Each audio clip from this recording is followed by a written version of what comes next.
Gitu. Halo, halo. Apakah suara saya terdengar? Halo, Pak terdengar Mas. Fadli, Pak Yohanes. Maaf, ini memang lagi ada kendala teknis bisa. Kalau misalnya habis di live-in. Gitu. Halo, apakah suara kami terdengar? Apakah audio juga kami juga terdengar? Mohon maaf ada kendala teknis tadi dari saya, jadi saya nggak bisa masuk ke dalam room-nya. Gitu. Sudah terdengar ya semuanya ya, jelas.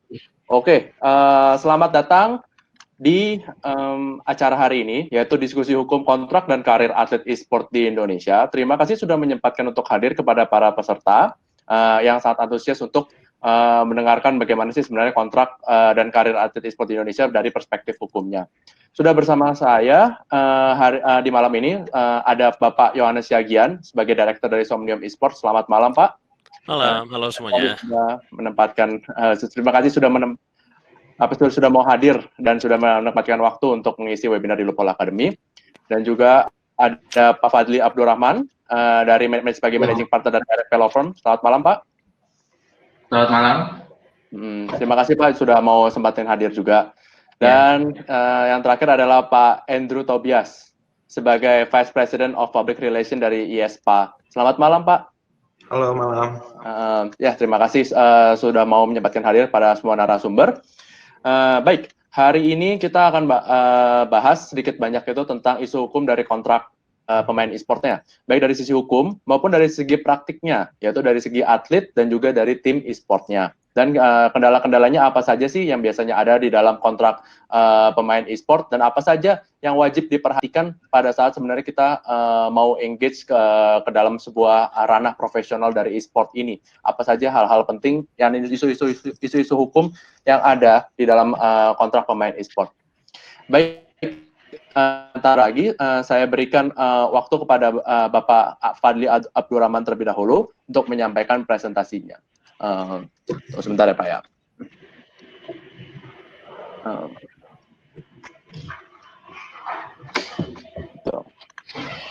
Tunggu sebentar, Pak. Saya upload ulang karena hilang dulu. Tunggu sebentar ya. Tunggu sebentar ya para peserta.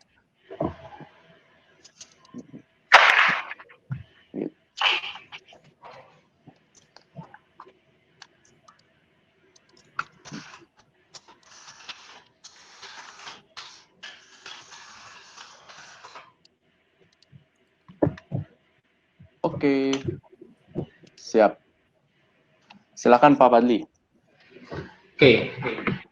Suara saya terdengar ya? Ya, terdengar Pak. Oke.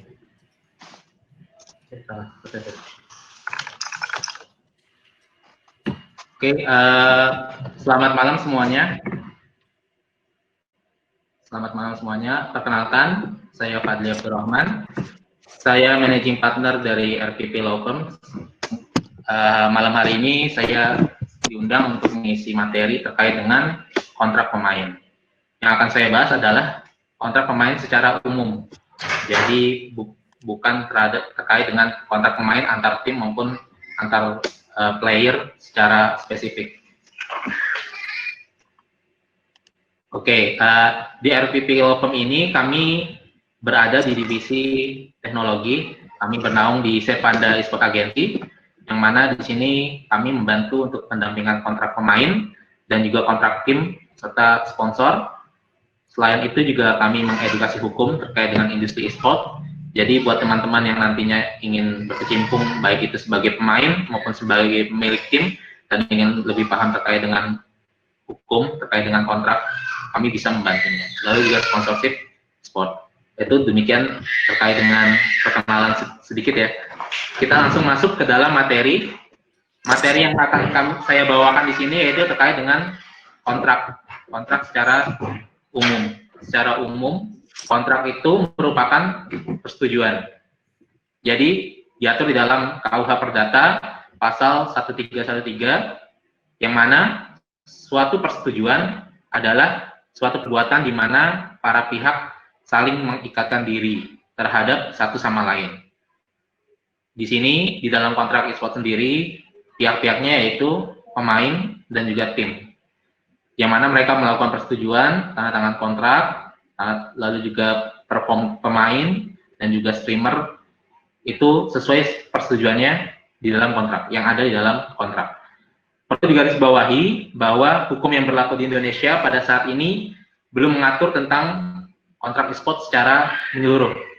Jadi kita masih mengadopsi dari KUH Perdata, yang pada intinya tetap sama, di mana dalam pembuatan kontrak itu harus sama-sama setuju, baik dari pemilik timnya maupun dari pemain e-sportnya sendiri. Oke.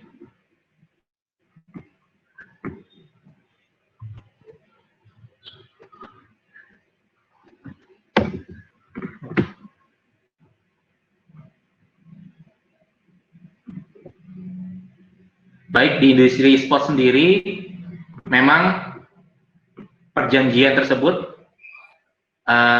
baik dari pemilik tim maupun baik pemain e-sportnya maupun bagi teman-teman yang akan merintis karir di dunia industri e-sport harus mengerti terkait dengan kontrak itu sendiri, karena kontrak itu sendiri mengatur secara menyeluruh baik pasal per pasal, baik hak dan kewajiban, dan juga masing-masing. Nah, perjanjian tersebut berlaku sebagai undang-undang bagi para pihak, yang mana artinya bahwa kontrak masing-masing tim dan kontrak masing-masing pemain itu berbeda, jadi tidak sama satu dengan lainnya.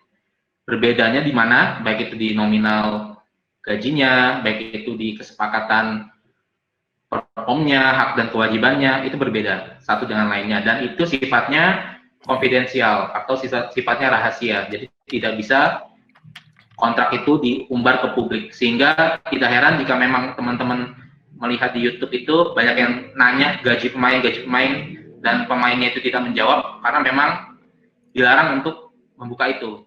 Salah satu confidential agreement-nya seperti itu. Di pasal 1338 KUH Perdata, semua persetujuan yang dibuat sesuai dengan undang-undang berlaku sebagai undang-undang bagi mereka yang membuatnya. Persetujuan itu tidak dapat ditarik kembali selain dengan kesepakatan kedua belah pihak atau karena alasan-alasan yang ditentukan oleh undang-undang. Persetujuan itu harus dilaksanakan dengan itikat baik. Artinya di sini persetujuan itu merupakan undang-undang bagi para pihak yang mengatur haknya, hak pemain, kewajiban pemain, hak tim, kewajiban tim, itu merupakan peraturan bagi yang membuatnya, bagi masing-masing pihak di dalam kontrak tersebut. Berdasarkan pada asas kebebasan berkontrak yang tadi dalam pasal 1338 KUH Perdata, para pihak dalam perjanjian atau kontrak bebas untuk membuat suatu perjanjian atau dengan kontrak yang dengan apapun isi dan bagaimanapun bentuknya, selama tidak melanggar ketentuan hukum yang berlaku. Jadi bebas isinya mau mengatur tentang apa, dengan catatan bahwa tidak melanggar ketentuan hukum yang berlaku, baik itu ketentuan pidana, ketentuan perdata, penipuan, penggelapan, itu selama itu tidak dilanggar, kontrak bisa dibuat, bebas untuk dibuat. Nah, lalu kenapa kontrak harus tertulis dan ditandatangani? Kontrak harus ditulis karena pertama, satu yang tadi saya jelaskan, kontrak itu sebagai undang-undang bagi pembuatnya. Jadi ada bukti fisik bahwa hak dan kewajibannya sudah tertera di dalam kontrak tertulis. Lalu yang kedua, dapat dijadikan bukti dalam persidangan. Kita membuat kontrak, baik itu kontrak pemain, kontrak komersil, dan maupun kontrak lainnya, itu tidak terlepas dari adanya sengketa di suatu hari. Dan mungkin ada kemungkinan terjadinya gugatan. Nah, kontrak ini dapat dijadikan bukti dalam persidangan. Apakah benar timnya atau playernya tidak melaksanakan apa yang ada di dalam kontrak. Lalu ketiga, sebagai penjelas hak dan kewajiban para pihak. Ya, nanti di dalam kontrak itu sendiri akan ada tuh kewajiban-kewajiban para pihak. Misalkan dari pemainnya harus bermain latihan selama berapa jam, harus ikut kompetisi apa, harus streaming berapa jam, dan sebagainya. Dan juga dari timnya sendiri harus menyiapkan, misalkan GH-nya harus membayar gaji tepat waktu dan sebagainya. Itu dijelaskan di dalam kontrak. Lalu selanjutnya adalah syarat sahnya perjanjian. Jadi kontrak ini sahnya itu apa sih syaratnya? Yang pertama, saat adanya kesepakatan di antara para pihak. Jadi para pihak sudah sepakat nih, baik pemilik tim maupun pemain, sepakat sama-sama membuat kontrak, isinya demikian, baik itu kewajiban, hak, dan lain-lainnya. Sudah sepakat berarti sudah sah. Yang kedua, ada suatu hal tertentu. Nah, suatu hal tertentu ini maksudnya apa yang diperjanjikan dalam kontrak. Jadi dalam kontrak itu apa saja nih yang diperjanjikan, sama-sama sepakat tentang isinya, berarti itu sudah menjadi salah satu syarat sah perjanjian. Lalu yang ketiga yang akan mengikatkan diri adalah cakap atau dewasa. Dalam artian sudah 18 tahun ke atas. Ini mungkin yang masih banyak pembahasan di terkait poin 3 ini terkait dengan dewasa di atas 18 tahun. Sebelum 18 tahun itu harus ditandatangani oleh orang tua atau walinya dan juga diawasi. Yang keempat adalah kausa halal. Kausa halal di sini yaitu tidak bertentangan dengan peraturan perundang-undangan. Mereka mengadakan kontrak tidak dalam keadaan terancam harus tanda tangan kontrak. Mereka tidak dalam keadaan ditipu nih, ternyata isinya gini-gini, itu tidak. Kalau memang isinya ada penipuannya, itu berarti kontraknya batal demi hukum. Oke. Nah, ini tidak ada.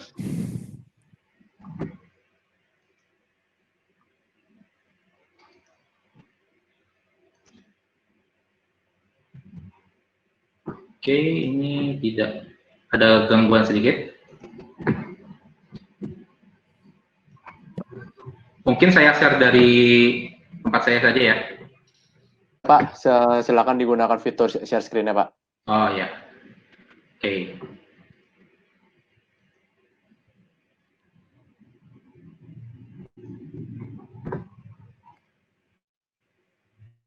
Nanti jika ada pertanyaan silahkan dituliskan di dalam komentar ya, biar nanti kita sama-sama bahas dan juga sama-sama dijawab. Dan juga ini sifatnya adalah umum, artinya masing-masing tim maupun masing-masing pemain itu berbeda satu sama lain dan ketentuannya juga berbeda satu sama lain. Ya. Sudah ya? Sudah terlihat, Pak. Silakan lanjut ke bagian slide yang anatomi kontrak pemain secara umum, yang bagian 1 identitas para pihak, Pak. Oh ya. Oke, tadi sudah saya bilang bahwa memang kontrak itu sifatnya konfidensial. Artinya tim dan pemain juga harus menjaga isi dari kontrak itu dan harus mematuhinya. Di sini saya akan memberikan sedikit contoh yang mana apa sih cara membuat kontrak dari tim maupun dari pemain. Yang pertama yang harus jelas adalah identitas para pihak.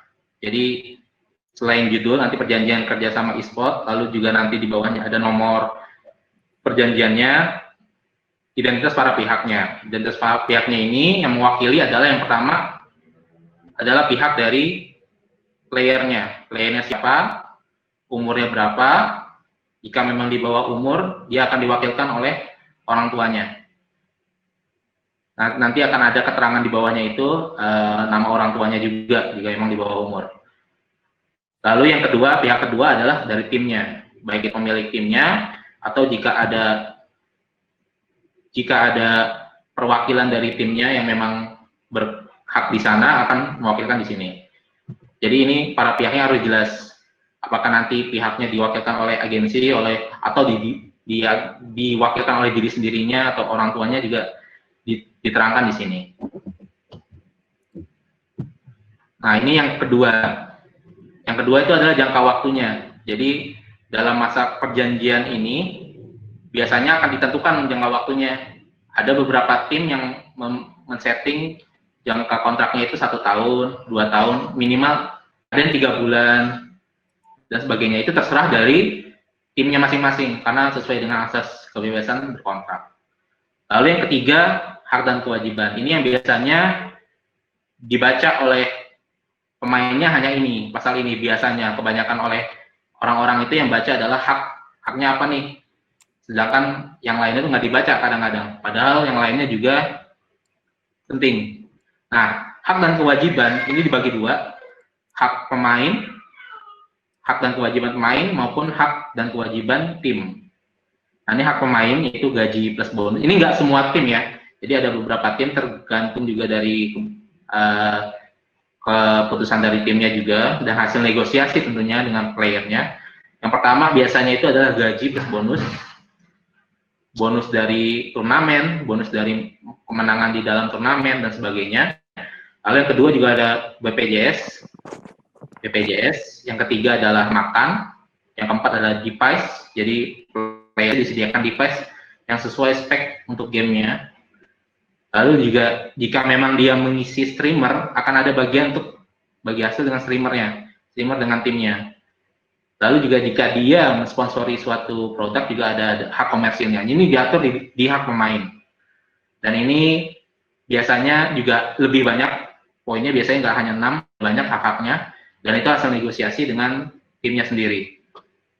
Lalu kewajiban hak tim ini juga tergantung dengan negosiasi dengan playernya. Yang pertama yaitu promotion tentunya, uang promosi dari perusahaan-perusahaan yang income-nya masuk ke dalam tim dan sebagainya.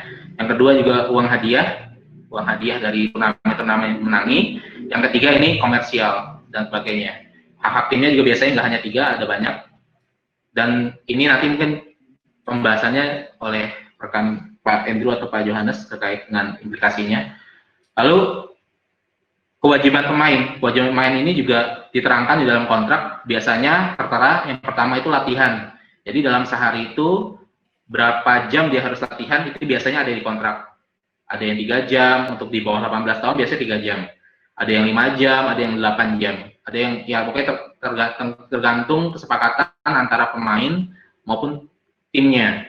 Lalu yang kedua, kadang ada juga pemain yang diwajibkan untuk melakukan streaming, baik itu per minggu ataupun per hari.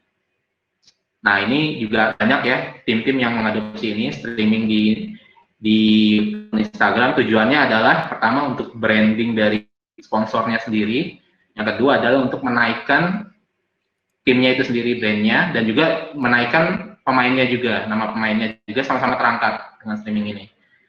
Yang ketiga adalah mungkin sponsorship. Sponsorship itu kalau yang sebelum COVID ini biasanya ada banyak agenda-agenda sponsorship offline ya. Ya jadi sponsorship itu kadang-kadang ya penting bagi pemain untuk wajib ikut acara-acara sponsorship ini. Sponsorship ini biasanya diadakan dengan perusahaan yang bekerja sama dengan tim itu. Yang keempat adalah karantina. Karantina ini biasanya pemain diwajibkan karantina dalam sebulan atau 2 bulan untuk menyempurnakan strategi. Biasanya juga akan ada liburnya, ada cutinya, ada segala macam. Ini juga nanti diatur di hak dan kewajiban pemain. Lalu, ini salah ketik, kewajiban tim tentunya yang pertama adalah membayar gaji pemain, khususnya harus tepat waktu ya. Nanti juga ditentukan juga kapan dibayarnya. Biasanya dibayarnya itu 3 hari sebelum bulan baru atau maksimal itu 10 hari setelah bulan baru. Ini tergantung negosiasi dengan timnya. Lalu yang kedua, menyediakan tempat GH segala macam untuk tempat latihan. Yang ketiga adalah mencarikan lawan tanding. Biasanya ini di scrim ya, menjadikan lawan tanding maupun turnamen-turnamen. Yang keempat adalah memberikan BPJS, dan yang kelima adalah biaya kepelatihan. Biaya kepelatihan ini ya tim itu biasanya akan meng-hire coach yang mana untuk melatih mereka menyempurnakan strateginya. Ini secara umum dan memang bisa ditambahkan maupun bisa dikurangi, tergantung dengan negosiasi antara pemain dan timnya, dan harus sama-sama tahu tentang hak dan kewajibannya masing-masing. Pasal-pasal lain, yang pertama ini adalah yang tadi saya bilang, confidential agreement, jadi perjanjian kerahasiaan. Ini penting sekali dimasukkan di dalam kontrak untuk tim. Ini penting sekali dimasukkan dalam kontrak. Yang pertama, terkait dengan taktik ataupun role play dari masing-masing pemain, itu wajib banget dimasukkan, supaya nantinya jika ada pemain yang di buyout atau dibeli atau pindah tim, strateginya itu tidak boleh dibuka sama sekali. Lalu yang ketiga ya gaji segala macam juga diatur di confidential agreement biasanya. Dan ini penting banget bagi setiap tim untuk memasukkan ini. Nah, ini biasanya nggak hanya satu pasal, ini bisa sampai puluhan pasal. Apa saja nih yang harus dirahasiakan dari tim ini. Itu penting banget. Karena memang ya tim itu kan bersaing juga dengan tim lainnya dan tidak ada yang ingin bocor lah rahasianya. Yang kedua adalah misconduct. Ini pasal berkelakuan baik. Jadi tim juga harus memastikan bahwa playernya paham terhadap dengan pasal untuk berkelakuan baik ini. Yang pertama itu ya tentunya tidak boleh narkoba, ini sudah jelas, pidana. Lalu yang kedua, menjaga nama baik tim, itu sudah jelas, dan juga menjaga nama baik sponsor. Ini mungkin beberapa hari lalu, mungkin juga ada kejadian juga. Nah, itu maksudnya adalah kejadian salah satu BA-nya ya, yang dianggap tidak menjaga nama baik tim, sehingga yang masuk misconduct agreement ini yang ditetapkan. Dan contohnya juga ada banyak dari luar negeri. Ini saya sebutkan, saya ambil source-nya dari kincir.com. Ini ada Gordon S. Figiri. Dia misconduct-nya adalah menggunakan cheat saat bermain. Saat bermain dia menggunakan cheat dan ketahuan, dan dia langsung diputus kontraknya. Yang keempat adalah Alexei Berezin. Ini pemain Dota. Dia match fixing, pengaturan skor dengan tim lawan. Lalu yang ketiga adalah Chess London Stream. Ini tindakan asusila, baik itu secara verbal maupun non-verbal. Ini salah satu contoh dari misconduct agreement. Dan ini penting banget, khususnya bagi pemain, karena pemain itu rata-rata adalah pemain muda. Nanti mungkin dijelaskan juga oleh Pak Yohanes. Kadang-kadang memang harus berkelakuan baik dan memang harus ada pendidikannya dari timnya itu sendiri untuk supaya pemainnya bisa menjaga sikap. Lalu one prestasi juga, ingkar janji. One prestasi itu biasanya kewajiban-kewajibannya ada yang tidak dilaksanakan, apakah itu tidak dibayar gajinya, atau misalkan kewajiban pemain streaming dia nggak streaming, dan pemain mungkin karena ngambek dia ada acara sponsorship, nggak datang sponsorship, itu kan ingkar janji. Itu bisa dimasukkan. Apakah nantinya ganti kerugian atau putus kontrak, atau paling parah ini ya gugatan perdata. Jadi masuk ke pengadilan. Ini sementara sih belum ada ya untuk gugatan perdata. Tapi tetap harus dimasukkan untuk sama-sama tahu lah konsekuensi dari kontrak itu sendiri. Dan yang kedua, penyelesaian sengketa, apakah itu melalui mediasi maupun konsiliasi maupun gugatan perdata. Nah, ini adalah pasal-pasal yang penting untuk diketahui di dalam kontrak. Selebihnya adalah nanti pasal-pasal tambahan, pasal-pasal perubahan itu juga akan ada di setiap tim dan itu berbeda-beda. Lalu yang ini tambahan, ini terkait dengan kontrak di bawah umur. Di bawah umur itu diatur di dalam 3 undang-undang. Ini Undang-Undang Nomor 23 tentang Perlindungan Anak, Undang-Undang Nomor 35 tahun 2014 tentang Perubahan Perlindungan Anak, Undang-Undang Nomor 13 tahun 2003 tentang Tenaga Kerja. Ini banyak banget aturannya. Inti dari peraturan ini yang pertama, umur di bawah 18 tahun itu harus ditandatangani atau diwakilkan oleh orang tua atau wali dari playernya ataupun dari pemilik timnya. Jika memang pemilik timnya juga ada beberapa mungkin yang masih muda. Yang kedua adalah anak juga mempunyai hak untuk bermain, belajar, dan aktivitas keagamaan. Jadi harus diatur jam-jamnya untuk anak. Yang ketiga adalah kegiatannya diawasi oleh orang tua untuk anak di bawah 18 tahun. Yang keempat adalah minimal usia anak adalah 14 tahun. Di undang-undang diatur untuk kontrak minimal itu 14 tahun. Di bawah 14 tahun itu belum cakap, meskipun diwakilkan oleh orang tua itu belum cakap untuk tangan kontrak. Minimal itu 14 tahun, itu pun dengan catatan diawasi oleh orang tua dan sebagainya. Lalu ya ini yang mungkin nanti dinegosiasikan ya, tapi di undang-undangnya secara umum diatur bahwa maksimal itu untuk total pekerjaan adalah 3 jam per hari untuk anak-anak. Yang tadi saya bilang termasuk dengan pasal 2 bahwa anak juga mempunyai hak untuk belajar, untuk bermain atau aktivitas keagamaan. Bahkan ada beberapa tim yang dia menyediakan homeschooling. Jadi karena di karantina pemainnya dan di bawah umur, ya dia memberikan pendidikan di homeschooling itu. Itu ada beberapa tim. Dan nanti dinegosiasikan juga saat penandatanganan kontrak. Demikian pembahasan kontrak dari kami. Mungkin jika ada pertanyaan maupun pembahasan lainnya, silakan. Terima kasih. Kembali ke Pak Riki. Terima kasih Pak Fadli atas paparannya mengenai aspek hukum ya, landscape hukum dari sebenarnya kontrak secara umum dan yang juga berlaku terhadap kontrak pemain e-sport. Baik, kita lanjut ke Pak Yohanes aja. Pak Yohanes, kalau misalnya menanggapi kontrak pemain e-sport dan juga karir dari pemain e-sport, itu bagaimana tanggapannya dari aspek sebagai pemilik tim e-sport, Pak? Silahkan. Nah, kalau untuk ini sebetulnya kontrak itu salah satu unsur dari persyaratan usaha yang di e-sport masih diabaikan sekali. Jadi banyak tim dan banyak player juga yang tidak tahu seberapa pentingnya kontrak ini. Tadi sudah dijelaskan sebelumnya kan. Jadi kontrak itu sebetulnya hanya wujud tertulis dari kesepakatan yang sudah dibuat melalui negosiasi dan pembahasan sebelumnya. Dan ini menjadi penting karena kalau semua pembahasan-pembahasan ini dilakukan secara lisan, sangat susah nanti kalau ada apa-apa untuk memilah tanggung jawab siapa, hak siapa, ada di mana, dan di situ mulai muncul kasus-kasus. Kalau kita bicara kontrak-kontrak dengan player, itu yang saya sering lihat, masalah salah satunya adalah player tidak mengetahui apa saja yang menjadi hak mereka. Jadi mereka tidak tahu bahwa mereka sebetulnya boleh meminta angka diubah. Mereka tidak tahu bahwa ada hal-hal yang mungkin ada dalam tertulis itu yang tidak legal dan mereka boleh minta itu diganti. Dan sayangnya kebanyakan player kalau mendapat kontrak yang saya lihat selama ini paling membaca beberapa bagian saja. Yang pertama gaji, kedua bonus, mungkin buyout clause-nya, sama device, sama semua hak lah yang dilihat. Mereka tidak membaca halaman-halaman lain di mana tertuang apa yang menjadi kewajiban mereka.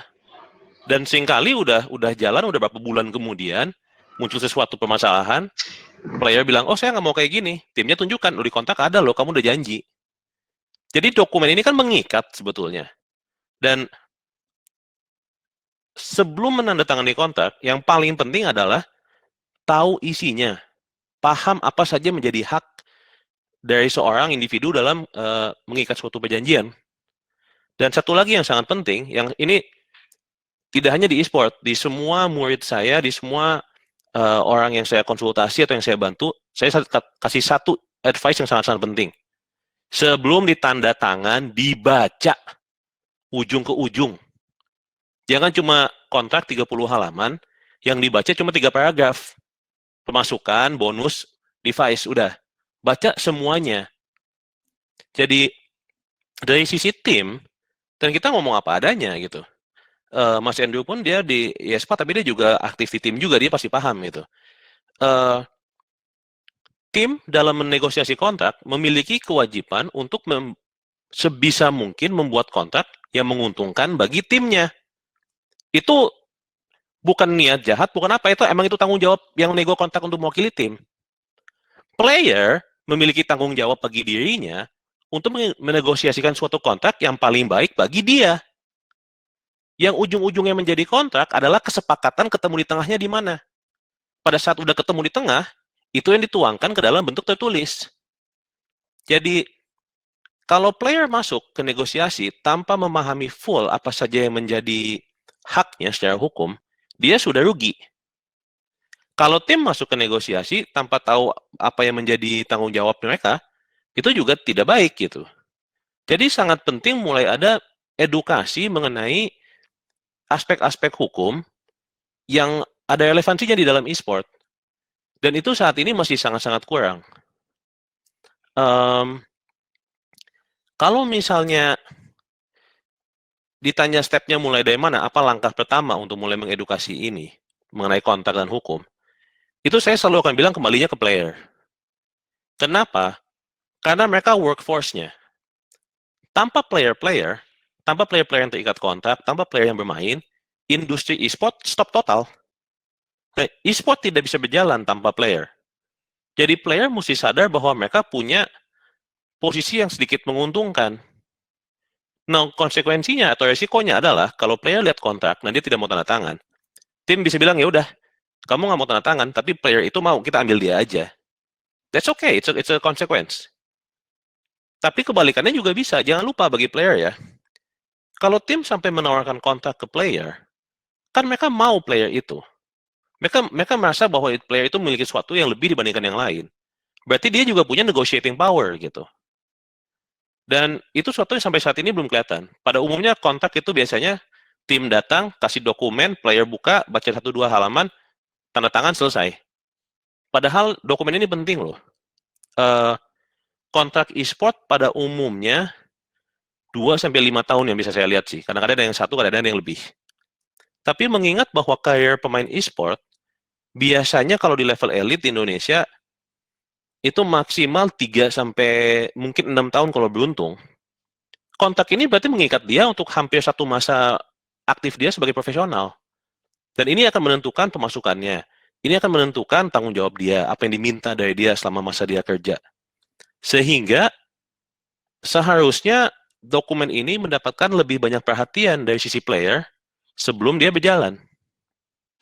Dari sisi tim, kebalikannya. Player itu secara definisi memiliki, dia terfokus di permainannya. Dia terfokus untuk mengembangkan skill-nya. Jadi seringkali player tidak menyadari bahwa ada hal-hal yang mungkin dia lakukan yang tidak sejalan dengan values, image, atau bisnis model perusahaan. Bagaimana caranya tim bisa memastikan bahwa player itu bisa mengikuti? Dibahas di awal dan dimasukkan ke dalam kontraknya. Kita sering melihat di e-sport misalnya, beberapa e-sport tertentu, player streaming. Ya, tadi ini dibahas sama Mas Fadli tadi kalau nggak salah ya, tentang private information. Player streaming. Player bikin main bareng tapi dipasang di sosial media atau di platform streaming. Mereka membicarakan secara publik, di mana yang nonton itu bisa ribuan, hal-hal private yang menjadi urusan pribadi timnya. Hal-hal yang menjadi misalnya strategi transfer pemain, rotasi pemain buat event berikut, siapa yang main, siapa yang di bangku cadangkan. Hal-hal seperti ini sangat merugikan bagi tim sebetulnya. Kadang-kadang bahkan bisa bocor informasi seperti sponsor yang akan ditandatangan atau sponsor yang udah tanda tangan, udah photoshoot tapi belum diumumkan. Kadang-kadang bisa menjadi tentang masalah internal di perusahaan gitu. Apakah itu masalah dalam arti konflik, apakah itu suatu planning atau suatu strategi, bisa dibahas. Padahal itu seharusnya private. Dan juga kontak ini juga membantu tim untuk sedikit memberikan safety pada saat player atau pegawai lainnya tentunya melakukan hal-hal yang bisa membawa dampak negatif bagi tim. Jadi kontrak ini pada dasarnya membantu masing-masing pihak dalam suatu kerjasama ini lebih safe aja. Ini kalau kita main e-sport kan ada rules of the game yang tertanam di dalam permainannya. Kalau kita main sepak bola atau basket, ada peraturan pertandingan yang sudah dikenal secara universal dan global. Kontrak sebetulnya hanya aturan permainan dalam hubungan kerjasama di antara kedua pihak ini. Dan oleh karena itu, sangat penting bahwa ini tertuang dalam suatu bentuk yang bisa diakses dan dipahami oleh semua pihak yang terlibat dalam kerjasama ini.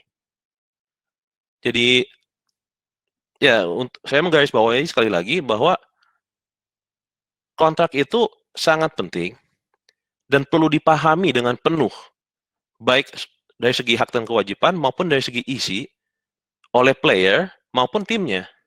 Karena kalau tidak, akan muncul banyak keadaan-keadaan yang bisa membawa dampak sangat negatif bagi salah satu pihak atau bahkan keduanya.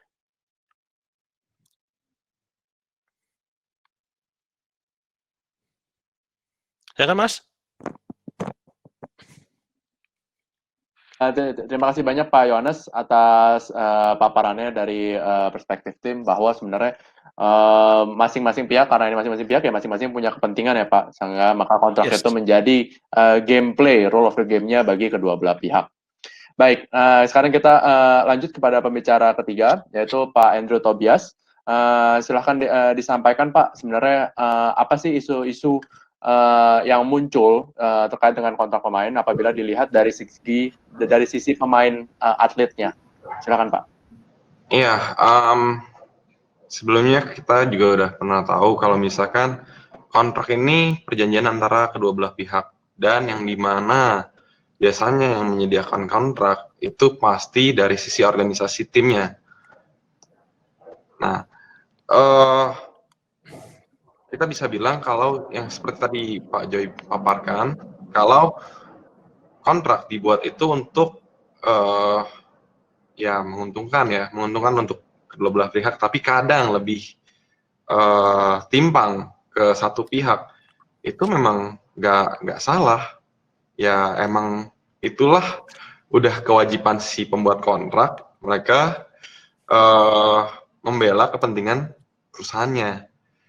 Nah, harusnya memang betul ada pendidikan edukasi lebih untuk para pelaku yang ingin terjun ke ranah e-sports untuk mengerti benar. Oh iya, ini nggak bisa one-sided seperti ini. Nah, misalkan saja cedera kontrak, cedera perjanjian, itu pasti dititik beratkannya ke si pihak kedua. Apabila pihak kedua mencederai kontrak, maka bla bla bla lah, pihak satunya kemana? Kalau pihak satu yang mencederai, pihak satunya nggak dapat hukuman dong, nggak ada makanya dong. Nah, itu yang sering terjadi tuh. Itu yang juga sebenarnya harus diperhatikan baik-baik, karena baru aja saya juga tadi sempat lihat pelajari juga. Saya jujur untuk masalah membaca lebih nonton atau apa, tapi baca males lah ya. Kadang anak-anak e-sports juga sama seperti itu. Cuman pas tadi sempat dibedah, sempat dilihat lagi kontrak seperti ini. Wow, ternyata bener ya. Banyak juga yang kalau kita nggak benar-benar perhatiin, kalau kita nggak benar-benar tahu duduk hukumnya, landasannya seperti apa, itu bisa merugikan salah satu pihak. Ya, pastinya yang dirugikan apa? Yang disodorin, bukan yang nyodorin. Kalau nyodorin kontrak, ya udah nggak mungkin dirugikan lah. Nah, itu yang sering terjadi. Lalu, ya teman-teman dari pemain, ini udah jadi kasus nyata ya. Tadi kan sempat dibahas juga yang soal di-terminate kontraknya segala macam. Nah, itu mungkin karena satu dan lain hal ya, lain alasan. Nah, ada juga yang misalkan kayak tadi case-nya di satu disiplin game, si player A ini bermain untuk tim ini, udah dikontrak dengan gajinya segini. Oke, terus dia merasa nggak puas setelah berapa lama perjalanan. Akhirnya lah, dia udah tahu banget, dia sadar penuh kalau kontraknya itu belum kelar, tapi dia bermain di tim lain, di dalam turnamen lagi. Itu yang jatuhnya menyulitkan kan? Menyulitkan untuk semuanya. Untuk si pemain jadi dipersulit sama organisasi asalnya, terus organisasi asalnya juga harus ada permasalahan seperti ini dan harusnya nggak terjadi. Bisa aja dengan mudahnya kalau selesai kontraknya, baru ya main lagi ya. Atau nggak mungkin kalau misalkan udah nggak sesuai nih, ya cobalah omong dulu. Atau mungkin kontrak itu kan bisa diputuskan, kalau ini tolong dibenerin ya Pak ya kalau salah ya. Bisa diputuskan itu nggak cuma dari sepihak doang, nggak dari pihak pertama atau nggak dari pihak kedua. Misalkan tiba-tiba si pihak keduanya atau nggak yang akan dikontraknya itu pengen resign karena satu dan lain hal. Nah, pihak pertamanya setuju. Ya tinggal dengan mudahnya musyawarah. Terus habis itu kan di butir-butir kontrak juga mungkin ada dibahas juga penyelesaian masalah secara musyawarah. Nah, itu yang belum terjadi. Itu yang belum sampai proses pembahasan, lalu akhirnya dilakukan dulu nih sebelum dibahas. Jadi ya banyak hal-hal konyol sih sebenarnya menurut saya ya, konyol. Kalau misalkan mereka tuh nggak tahu benar apa yang diperjanjikan. Nah, lalu ada lagi case-nya. Kalau itu kan dari sisi player, dari sisi pihak keduanya lah yang seperti biasa kalau misalkan di kontrak kan pihak satunya yang mau kontrak. Nah, tadi kan udah bahas yang pihak keduanya. Pihak satunya biasanya udah kasih kontrak, terus habis itu juga kontraknya dibuat asal-asalan. Bahkan yang lucunya, ada sempat satu organisasi kasih kontrak, itu kontrak player, tapi isi satu kontrak untuk berempat. Itu memungkinkan nggak sih? Aku juga nggak tahu nih, untuk Pak Fadli atau nggak Pak Joy, apakah satu kontrak itu bisa isi untuk 4 orang gitu, langsung ditandatangani 4 orang, tanpa ada rangkap? Ya, berarti harus rangkap 5 ya, berarti ya. Pihaknya itu ada 4. Nah, itu pernah terjadi di e-sports. Kan nggak seharusnya seperti itu gitu. Kalau misalkan yang bermasalah satu dari satu tim, nah ntar yang 3-nya gimana tuh? Dari sisi kontraknya kan nggak make sense. Jadi nggak melulu yang nggak punya edukasi benar tentang landasan hukum, kontrak, kerja dan lain-lain, nggak cuma dari si pemain e-sports, tapi organisasinya pun juga ada nih yang kayak gini. Itu yang harus apa ya, punya bakunya lah, punya at least orang bisa ngeliat, oh harus seperti ini loh untuk mau menjadi organisasi e-sports. Ya, terima kasih Pak Andrew atas paparannya dari segi pemain ya, masalah-masalah apa saja yang biasa dihadapi dan sebagai pihak kedua ya Pak. Oke, kita langsung masuk ke sesi Q&A saja karena ini sesi Q&A sudah panas ini, banyak sekali pertanyaan-pertanyaannya. Silahkan pada para narasumber juga untuk melihat di kolom chat. Saya akan bacakan satu persatu pertanyaan dan kemudian akan dijawab oleh narasumbernya. Baik, pertanyaan pertama dari Febri. Kak, saya pernah di trial secara lisan tim e-sports kota, tetapi hanya lewat lisan. Dan selama saya ikut tim, sudah banyak beri piala dan sertifikat. Tapi ternyata timnya bubar. Bagaimana menurut Kondru? Ayo. ya. Silahkan kepada Pak Andrew. Langsung dijawab ya. Jadi memang di ranah ini cukup kejam. Dan tapi sebenarnya mesti diperhatikan dulu sih dari awal. Ini yang mau ngebentuk tim, arahnya mau kemana dulu nih? Buat teman-teman player juga harus tahu arahnya si orang yang kontak ini mau ke arah mana. Apakah timnya benar-benar profesional? Ada landasan hukum seperti landasan perusahaannya, PT, terus ya izin usaha segala macam, udah ada atau belum? Kalau misalkan dijanjikan dengan kata-kata secara verbal, nggak punya kekuatan hukum, ya kita nggak punya pegangan apa-apa. Pada akhirnya apa? Ya bisa jadi yang dirugikan ya dua pihak, baik si player maupun yang si pemberi janji. Misalkan memberi janji nih, kita bikin tim ya, terus abis itu juara ntar dibagi rata hadiahnya buat player-player aja. Nanti tapi semuanya dimanajein sama kita ya. Udah tuh, di manage, ikutlah satu turnamen, akhirnya menang, yang ngedaftarin segala macem, sama administrasinya kan si orang yang ngebentukin nih, yang berjanji untuk bikinin timnya. Akhirnya uang hadiah ditransferlah ke sana. Terus selesai itu udah ditransfer, tiba-tiba orangnya hilang. Terus gimana? Mau nuntut siapa? Kan yang pada dasarnya perjanjian itu harus tahu sama tahu, percaya sama percaya. Kalau misalkan emang kepercayaan ini harus didapatkan, ya misalkan at least tukeranlah data diri masing-masing, tukeran KTP masing-masing. Dari situ kan bisa ada something yang digodok kalau misalkan ada distrust ya, atau nggak misconduct perjanjian. Tapi kalau misalkan verbal, udah otomatis itu bukan ya bukan pasti nggak bisa dipegang apa-apa. Jadi mau itu bubar, mau itu terjadi gempa bumi, ya udah akan selamanya main-main aja jadinya, nggak profesional. Siap, terima kasih atas jawabannya Pak Andrew. Mungkin dari Pak Yohanes ada yang mau ditambahkan atau Pak Fadli terkait pertanyaan ini? Kalau aku sih bilang, kalau masalah lisan ya, itu kita mesti menghitung sendiri risk sama reward-nya gitu.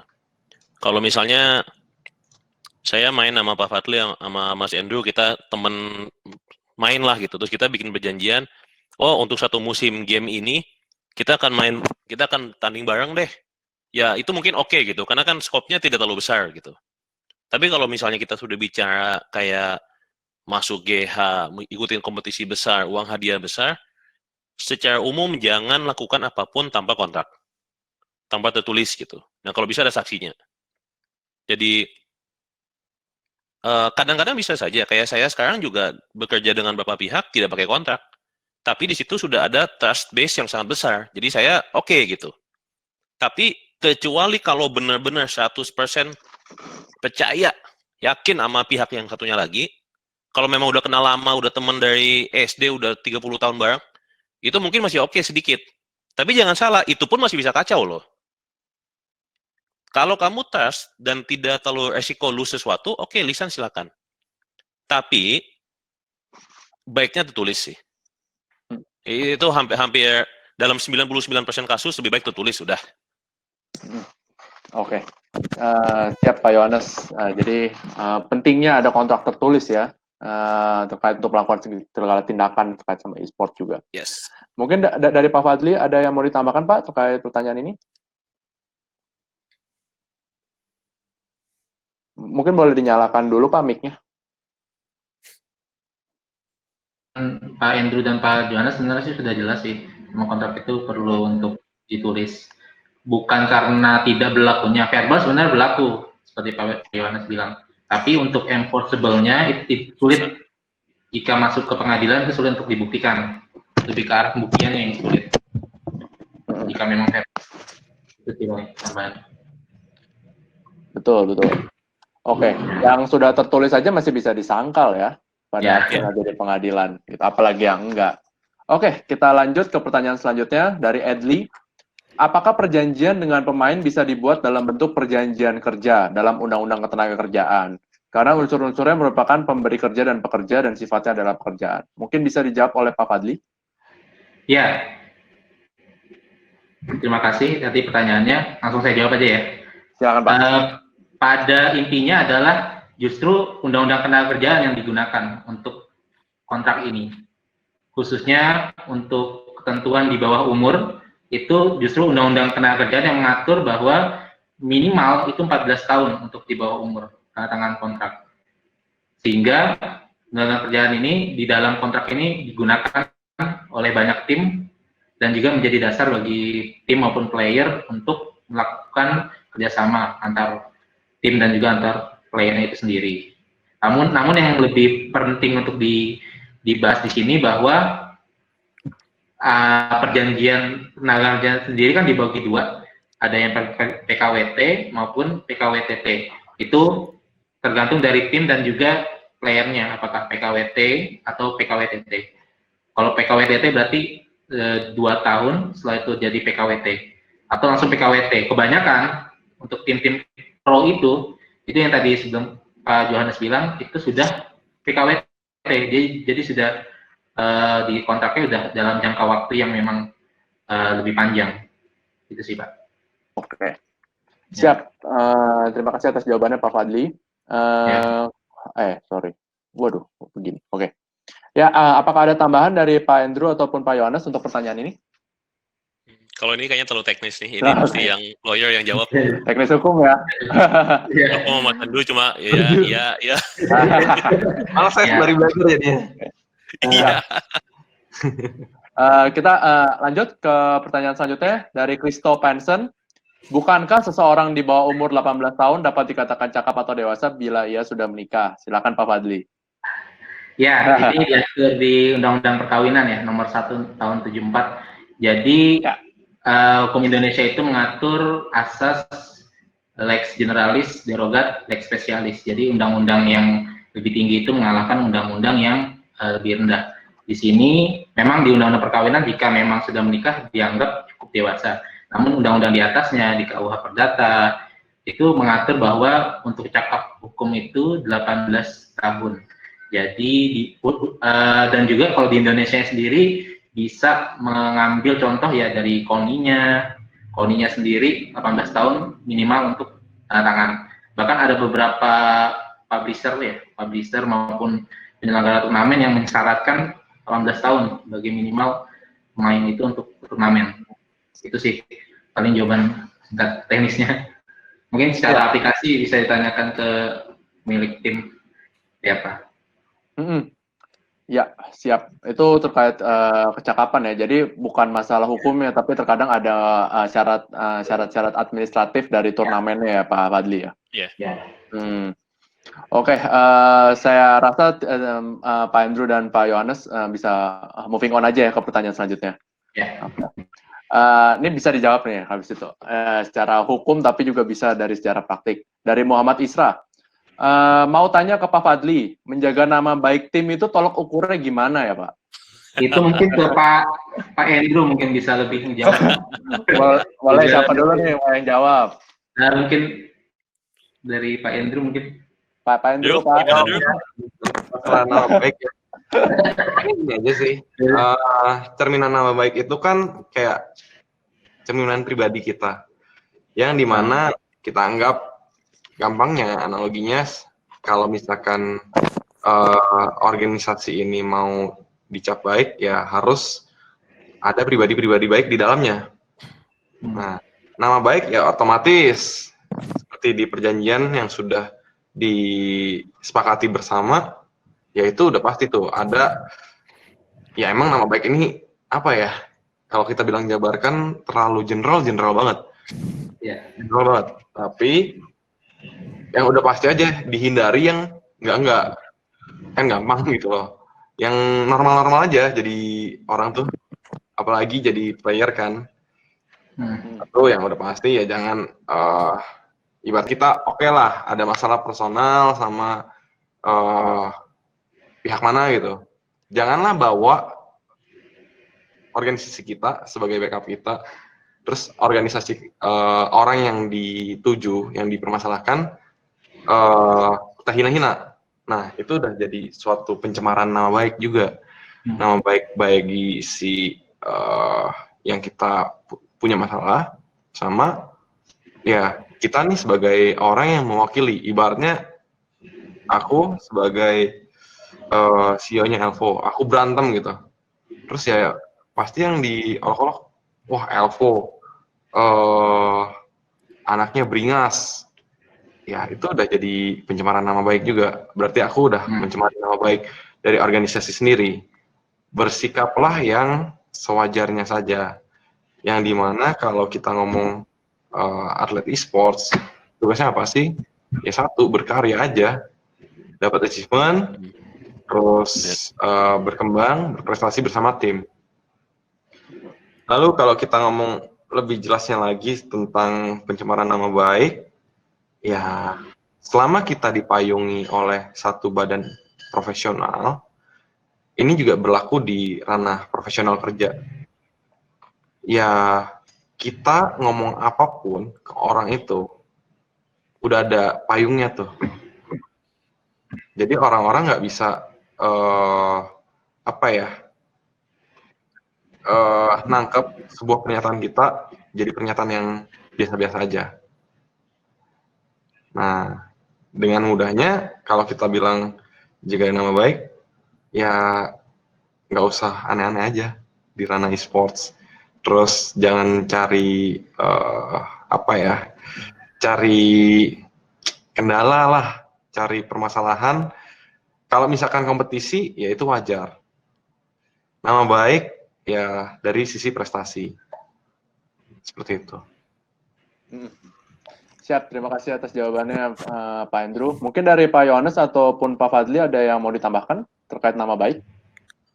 Kalau jaga nama baik kan, tadi pertanyaannya menjaga nama baik itu tolak ukurnya bagaimana Betul. gitu.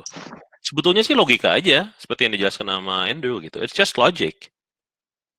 Kalau misalnya dia udah bisa menjadi atlet profesional, seharusnya dia sudah punya pemikiran untuk bisa membedakan apa sih tindakan saya yang bisa membawa dampak negatif ke tim saya, apa tindakan saya yang mau bawa dampak positif gitu. Jadi nama baik kan sebetulnya kalau dituliskan secara legal kan sedikit susah gitu. Apa sih nama baik didefinisikan susah juga. Tapi ini kan sebetulnya sesuatu yang logika aja gitu. Kita semua sebagai manusia tahu benar dan salah. Ya dari situ aja udah cukup sebetulnya. Siap. Terima kasih atas jawabannya Pak Yohanes untuk terkait nama baik. Mungkin ini Pak Fadlinya sepertinya keluar dari room ya. Disconnect ya. Disconnect. Apa-apa, Andrew gantiin jadi lawyer. Ayo, Du. Atau lawyernya, kan lawyer itu bahasa Indonesianya pengacara ya. Ntar harafiahnya beda tuh. Jadi banyak acara tuh. Oke, kita nggak apa-apa sambil saya kontak Pak Fadlinya, mungkin kita bisa lanjut dulu ke pertanyaan-pertanyaan selanjutnya. Baik, kayaknya nih dari sisi Aiman. Gimana? Ada yang seru nih pertanyaan ini dari Aiman. Oh, dari yang mana tuh? Bagaimana jika klub e-sports prestasi terhadap pembayaran ke pemain terkait bonus mengikuti atau memenangkan kompetisi jika IO dari kompetisi tersebut prestasi terhadap prize pool-nya? Ini banyak banget nih prestasinya. Gimana jadinya CEO yang prestasi atau si klubnya nih? Tapi nggak apa-apa. Coba kita sedikit bedah ya dari sisi prestasi dan juga pool serta pembayaran ke pemain. Oke. Nah, kita bisa bilang kalau misalkan klub e-sports ini adalah sebuah perusahaan yang dimana perusahaan itu harus mendapatkan penghasilan. Ketika perusahaan mendapatkan penghasilan, otomatis gaji bisa turun. Kalau misalkan perusahaan itu nggak bisa dapat penghasilan dalam jangka waktu yang cukup lama, terus pemain-pemainnya kayak berasa, oh ya udah, yang penting gue digaji, gue nggak perform, gue nggak juara-juara lah. Terus sedangkan si klub sendiri, organisasi sendiri dapat revenue-nya tuh dari ya satu mungkin pemotongan hadiah, kedua kalau juara bisa gampang cari sponsor. Kalau nggak juara, gimana cari sponsornya coba? Kalau misalkan nggak bisa cari sponsor, terus habis itu nggak ada pemotongan uang hadiah, tapi mesti terus ngegaji, apa nggak bengek tuh? Yang punya klubnya. Bengek lah, sama. Jadi jangan mengharapkan sesuatu, kalau misalkan emang ini belum berprestasi atau belum menghasilkan sesuatu, berkontribusi untuk perusahaan, ya jangan harap perusahaan juga ngasih sesuatu gitu. Syukur-syukur nggak dipecat langsung, jadi bye. Ini masih kayak, ya udah ayo yuk semangat yuk, coba kelarin dulu nih turnamennya, gimana nih menang apa enggak. Terus kan dari situ juga dari pihak manajemen pasti bisa lebih berbicara banyak ke partner-partner, ke link-link yang dimiliki, bisa dapat sponsor. Nah itu yang terjadi seperti itu masalahnya. Belum prestasi, terus habis itu yang penting yang penting gue digaji bulanan aman. Setelah itu ya udah selesai. Nah, ditambah lagi satu, balik lagi kalau soal prestasi, kontraknya udah diperhatiin bener-bener belum sama si player, sama si atlet. Kalau misalkan si pihak pertama ini melakukan cedera kontrak, apa konsekuensinya? Kalau di kontraknya nggak ada, ya mau nuntut apa kalian? Seperti itu. Siap. Mungkin ada kalau lihat dari pertanyaannya, ini saya nggak tahu, Mas Aiman ini, bagaimana jika klub e-sports prestasi terhadap pembayaran bonus apabila IO-nya sendiri tidak mengkasih hadiahnya? Iya. Ini sebenarnya balik yang Andrew bilang, tergantung tulisan di kontraknya bagaimana. Misalnya, kalau kalimatnya adalah tim wajib membayarkan misalnya 80% dari jumlah jumlah hadiah yang diraih, yang dicapai. Itu mungkin dia mesti bayar mau nggak mau. Atau yang dia, karena dia udah mencapai level itu gitu, dia udah jadi juara, seharusnya hadiahnya segini. Karena kan hadiahnya kan ke timnya kan.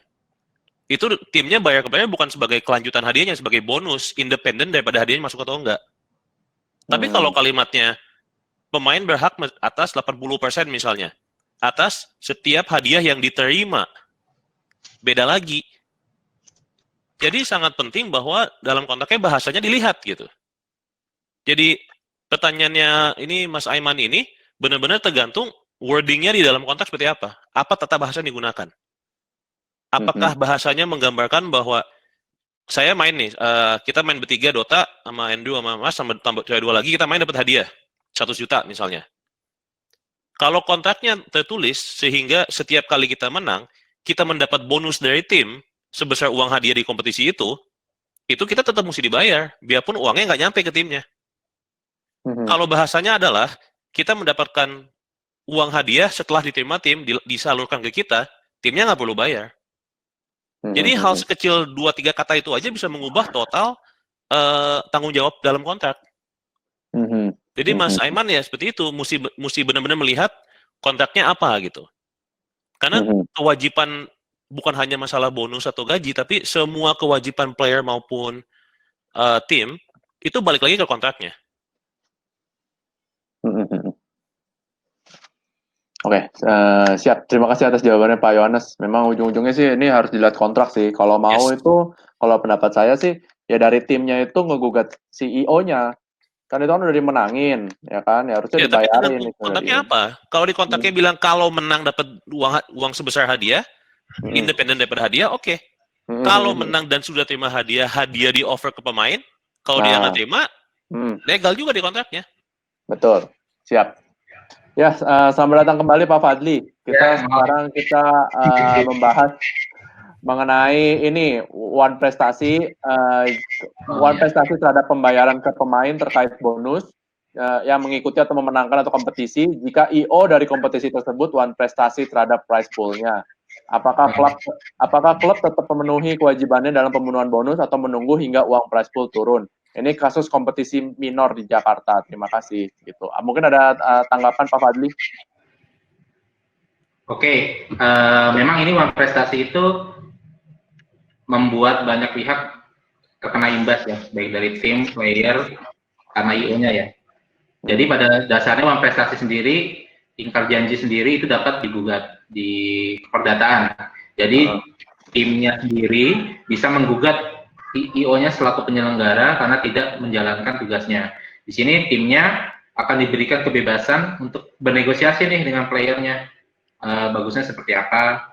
Ini timnya keadaannya memang belum ada uang dari pemasukan prize pool. Seperti apa itu bisa dinegosiasikan. Namun secara hukum tim dan playernya itu bisa menggugat dari IO-nya sendiri. Namun player dalam hal ini tidak bisa menggugat tim karena memang ini jatuhnya adalah keadaan luar biasa, force major bukan karena kehendak timnya untuk tidak membayar.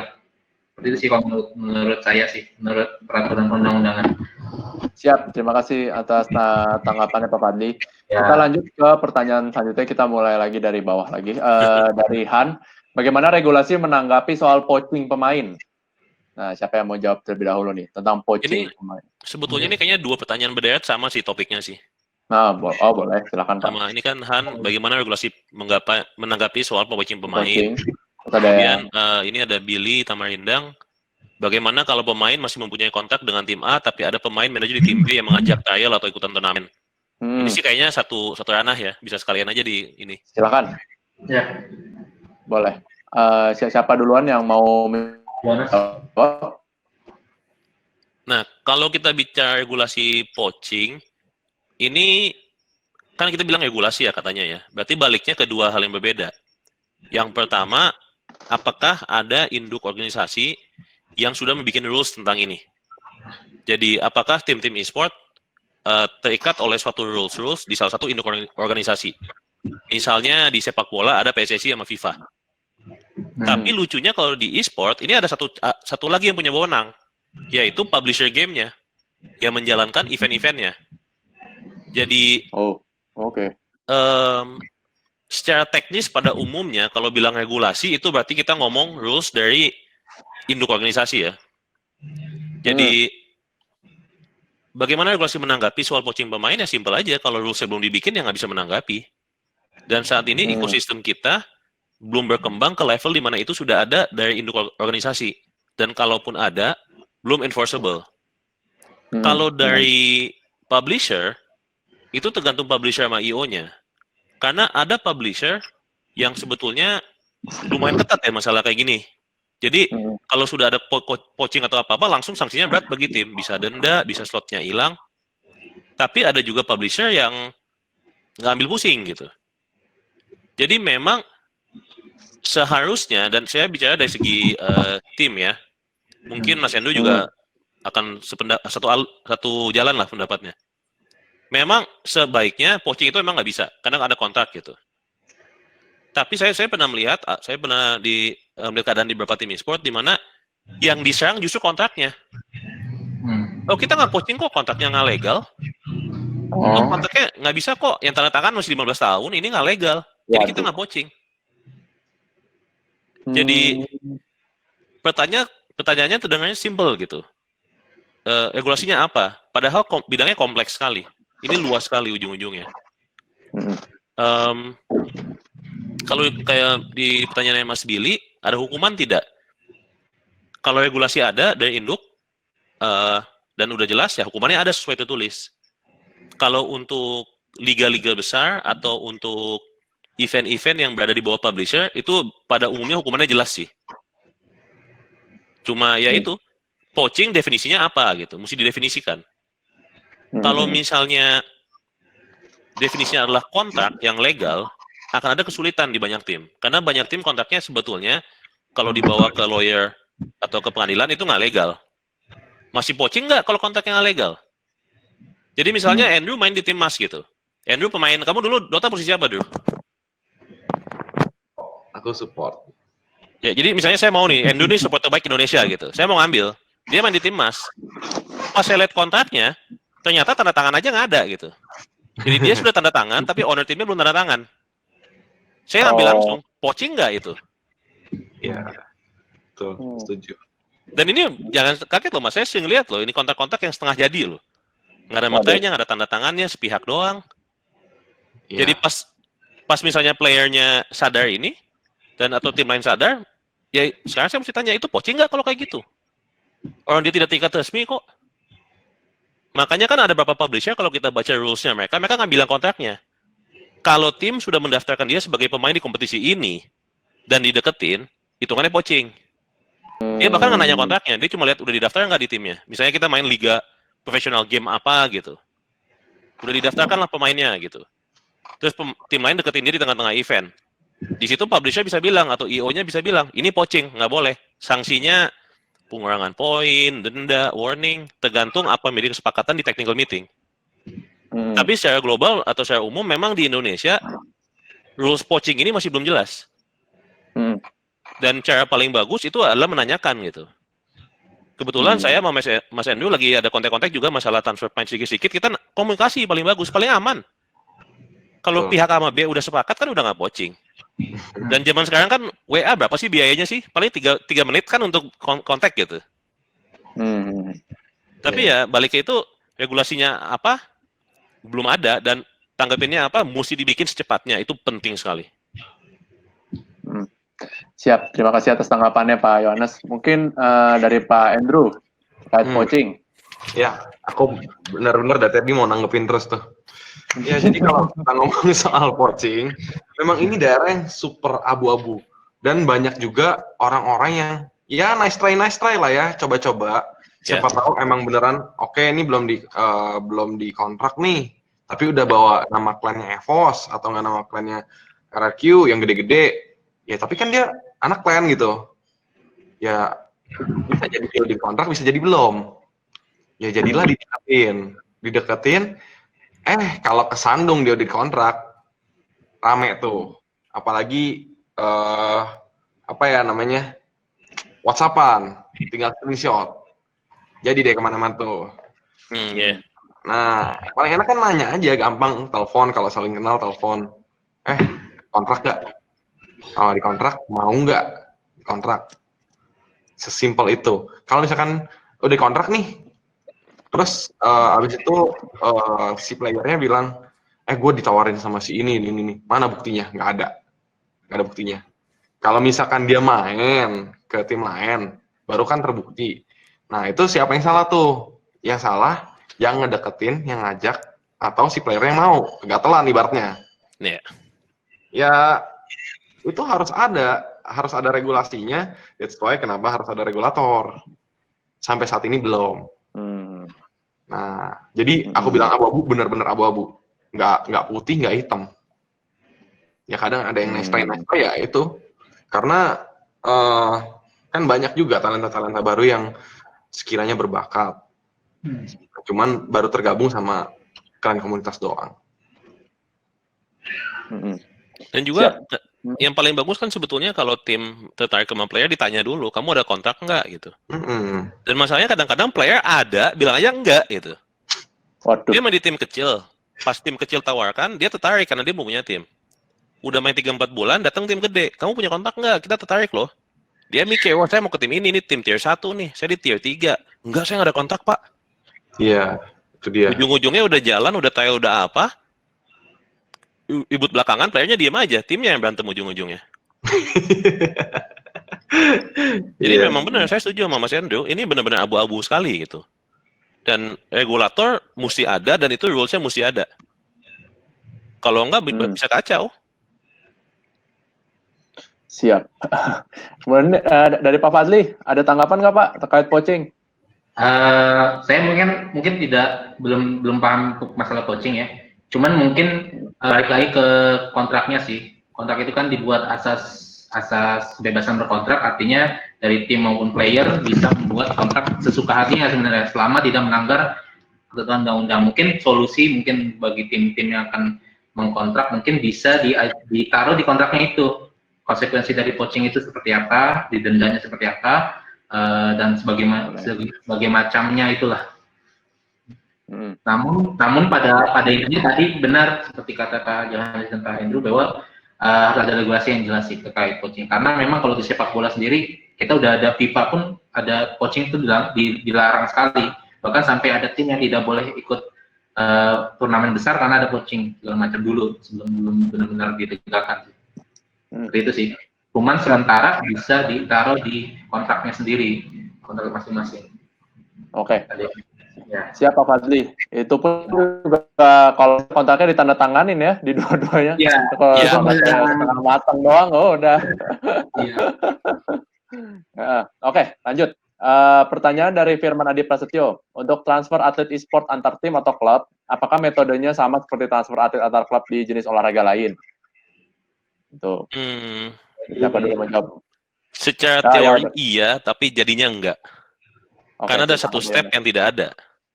Kalau saya tim sepak bola mau beli pemain dari timnya Mas Fadli atau timnya Mas Andrew, kita kesepakatan dulu antar tim. Tapi kemudian kita sama-sama mesti membuat laporan ke regulator di atas. Jadi saya mengatakan bahwa saya memang mentransfer pemain si ABC dari timnya Mas Andrew dengan ini persyaratannya. Mas Andrew lapor juga, saya menyatakan bahwa benar Mas Joy sudah transfer pemain ini dari tim saya dengan ini persyaratannya. Dua itu ketemu di regulator, baru sah transfernya. Itu seharusnya kayak gitu. Yang terjadi saat ini langsung, saya ke Mas Andrew ke saya, selesai langsung kayak gitu. Jadi, udah mulai jalan, udah, tapi belum seperti yang seharusnya. Baik, dari Pak Andrew, apakah ada tanggapan Pak terkait transfer pemain? Iya, setuju seperti yang tadi dibilang. Harusnya itu emang diketahui sama regulator, sama induk lah ya. Jadi nggak asal malang melintang nih. Kalau yang sekarang terjadi di Indonesia, ya udah. Jadi yang bisa tukar-tukaran pemainnya itu yang saling kenal aja kadang-kadang. Yes. Jadi ya udah kayak forum tersendiri, terus ya udah selesai sampai situ. Itu kalau di dunia e-sport ada chat grupnya, itu grup WA. Gue mau jual Andrew, ada yang mau beli nggak gitu. Iya. Oh, jangan ketawa Mas, itu beneran loh. Iya. Waduh. Bahaya ya, harusnya karena harus ada dari induknya dong. Nah, kalau Pak Fadli, ada tanggapan nggak Pak terkait transfer atlet? Transfer atlet, mungkin kita ngambil gambaran sepak bola ya. Kalau sepak bola kan ada namanya center ya. Jadi bahkan kalau misalkan pemain ini ditransfer ke luar negerinya, negeri itu sudah tahu kalau ini sudah berubah kepemilikannya sudah dari regulatornya. Jadi mungkin balik ke database sih. Mungkin solusinya memang database-nya mungkin harus ditingkatkan lagi per player di bidang-bidang ininya, sehingga nanti gampang untuk melakukan regulator itu melakukan transaksi seperti itu. Gitu sih. Cuma kalau kayak gitu pertanyaan saya simpel banget gitu. Iya. Nanti pasti ketawa-ketawa Andrew bentar lagi nih. Yang punya wewenangan dan hak bikin siapa? Nah, itu yang mana dari kan sekarang kita IESPA, FEI, AFGI, PBESI. Iya. Yang punya wewenangnya siapa? Apa masing-masing bikin database sendiri, mesti lapor 4-4-nya, 5-5-nya? Ya harus ada apa ya yang benar-benar dari tertingginya tuh. Nah, siapa nih yang bertugas? Harus tuh sebenarnya. Ya, cuma yang tertinggi siapa? Itu kalau ngomong nggak akan emang ngaku dia tertinggi. Karena kayak tadi nih si Pak Fadli, kalau kita transfer antar negara aja kan, bukan kalau di misalnya antar pemain di Indonesia nih sepak bola, kita ngomong ke PSSI. Tapi kalau saya transfer pemain dari saya ke Singapura kan langsung naik ke FIFA Asia pun masih tahu. Kalau saya transfernya dari Indonesia ke Inggris, FIFA Dunia yang mesti stempel. Jalurnya jelas. Kalau di sini yang punya wewenangnya siapa gitu? Oke, kalau misalkan tadi yang seperti dibilang Pak Joy harus ada apa ya? Mas Endus ini wakil jabat sebagai IESPA ya, bukan sebagai Elvo ya? Iya, bukan. Sorry. Yes, salah ngomong. Kalau yang induknya lagi, nah sebenarnya itu yang udah berinduk, organisasi satu-satunya e-sports yang udah berinduk itu IESPA. Tapi emang punya kesulitan sendiri, pastinya. Nah, dari yang tahapnya sekarang nih, masih bisa kita lihat 5 tahun terbentuk. Proses yang masih dijalani nih, ini benar-benar kayak organisasi yang masih muda banget. Dan dia jatuhnya masih diproses birokrasi terus. Yes. Dan juga, apa ya, itu istilahnya, saya lupa malah sampai. Audiensi. Audiensi dengan pihak-pihak terkait. Sebegitu rumitnya emang. Ya itu makanya harusnya sih dipercepat lah, apalagi sekarang udah bertumbuh banget kan ya. Dari sisi-sisinya juga semakin bergairah, terus pemain-pemainnya semakin banyak, game title-nya juga semakin luas gitu. Jadi seperti biasa Pak Andrew, kalau misalnya dari situsnya pasti selalu ke belakangan Pak, selalu ketelat, nyusul pasti. Gitu. Sama juga kayak hukumnya juga pasti nyusul, regulasi semua nyusul. Jadi dulu, baru nyusul semua belakangan. Oke, kita lanjut ke pertanyaan selanjutnya. Ini dari Fatimah Salsabila. Ini agak silakan kalau misalnya kalau tidak mau dijawab juga tidak apa-apa gitu. Halo, saya mau mengajukan pertanyaan terkait klausul misconduct.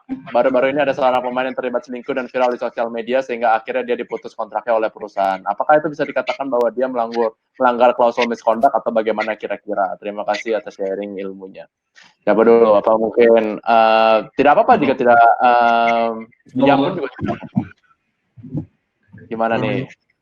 Mas siapa dulu nih? Yang di state di sana apa ya? Karena kan kalau kita ngomong kontrak kerjanya kan pasti pakai Indonesia nih. Misconduct apa ya? Selingkuh gitu ada misconduct. Dan juga begini, definisi selingkuh di hukum Indonesia apa Pak Fadli? Ya? Definisi selingkuh di hukum Indonesia apa? Sudah menikah. Itu udah menikah loh.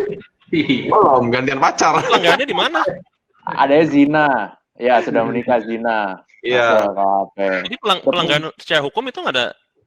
Kalau secara hukum ya, itu bukan selingkuh. Tapi secara image atau misconduct, susah kalau dalam kasus itu. Saya sedikit susah ngomong karena beberapa hal. Troll juga. Apa? Ya karena dalam kasus itu kontraknya itu saya pernah lihat gitu. Jadi misconduct basically balik yang tadi saya bilang, logika aja gitu. Apakah itu membahayakan bagi kemampuan timnya untuk berbisnis? Hmm. Now, ini mungkin sedikit tidak fairnya di sini. Kalau pemain tersebut itu mungkin di tim level 4, tim kecil banget, mungkin nggak pengaruh sama sekali. Betul. Tapi di tim sekelas tim dia, yang mesti mempertimbangkan bahwa dia punya investor dari banyak tempat di dunia, dia punya operasi di 6 atau 7 negara yang berbeda, di mana masing-masing negara ini memiliki standar moral yang berbeda, apa yang jadi normal itu berbeda, ya itu bisa dikatakan dengan jelas membawa risiko kepada image mereka. Jadi kalau kita mau argumentasi tentang misconduct, susah itu. Karena kalau ya secara hukum pun memang ada orang kita bisa tuntut orang, oh dia ngambil pacar saya tuntut Andrew dia ngambil pacar saya, gimana caranya, hukumnya di mana? Iya. Tapi masalahnya sebenarnya bukan di situ, masalahnya adalah di resiko yang bisa datang ke brand image dari bandnya dia. Nah, apakah timnya itu memang peduli itu? Apakah mereka memang mau lepas player itu? Apakah itu memang sesuatu yang mempengaruhi bottom line langsung? Kita kan nggak tahu. Dan kemungkinan pun timnya saat itu juga nggak tahu. Dia nggak tahu, ini resiko, ini bahaya nggak buat saya? Tapi bagi dia, bukan masalah ini bahaya, tapi apakah ini ada kemungkinan berbahaya bagi image kita? Karena kalau kemungkinan itu ada, dia mesti cepat bertindak memang. Jadi, apakah dia melanggar klausul misconduct? Nggak bisa dikatakan kecuali kita lihat kontraknya dan ada yang bisa dibahas dengan lawyer gitu. Karena klausulnya bisa beda-beda. Mungkin ada orang bikin klausa misconduct di dia tuh hanya masalah susila. Jadi bisa dibilang melanggar. Tim lain bilang misconduct itu adalah apapun yang berkaitan dengan pukul-pukulan dan merampok gitu. Tapi yang lainnya enggak. Jadi apa klausul yang dilanggar kan kita mesti lihat klausulnya dulu. Dan secara umum kan setiap negosiasi kan menghasilkan definisi atau parameter yang berbeda di kontraknya gitu. Jadi susah pertanyaan itu, dan banyak juga pertanyaan saya lihat di chat ini baliknya ke simple, apa perjanjian awalnya? Nah makanya kontrak itu penting karena semua itu akan balik ke apa yang perjanjian awalnya gitu. Mungkin pemain yang di-cut seperti itu dia bisa, kalau dia mau dia bisa tuntut, bisa aja. Tergantung apa yang ditulis di dalam kontraknya. Gitu. Oke. Siap. Mungkin dari Pak Fadli ada komentar Pak terkait aspek hukumnya nih.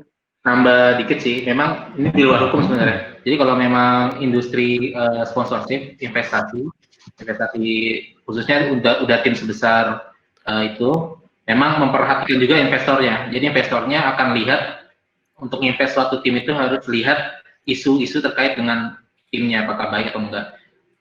Saya juga nggak bisa nilai itu benar atau tidak, tapi memang mungkin dari investornya juga mendapat tekanan kepada timnya untuk oh ya ini di-cut aja karena mungkin ini nggak baik untuk iklim investasi timnya. Lalu namun balik lagi ke berita yang saya baca juga itu sudah mediasi, artinya pihak tim sudah bertemu dengan pihak pemainnya, BH-nya, dan memang sudah ada kesepakatan untuk mengakhiri. Jadi artinya sudah dimediasikan. Entah mediasi seperti apa kita nggak tahu. Tadi harus lihat kontraknya juga sih Pak. Apakah itu mediasi bipartit dalam arti ketenaga kerjaan, Pak Fadli, atau mediasi biasa aja? Jadi bipartit mungkin. Jadi sebelum ke tripartit ada regulator di situ, itu bipartit dulu. Kalau yang ini saya lihat kalau secepat itu kemungkinan besar dia bipartit, masih antara dia tim dengan player. Oke, siap. Jadi memang pada akhirnya ujungnya terserah dari pihak timnya mau termin atau enggak, cuman memang diberikan kesempatan ruang bagi playernya juga untuk berargue gitu ya. Mungkin dari hampir sih. Pada dasarnya bukan balik ke timnya. Timnya boleh kalau emang klausanya ada dia boleh cut. Kalau klausanya ada.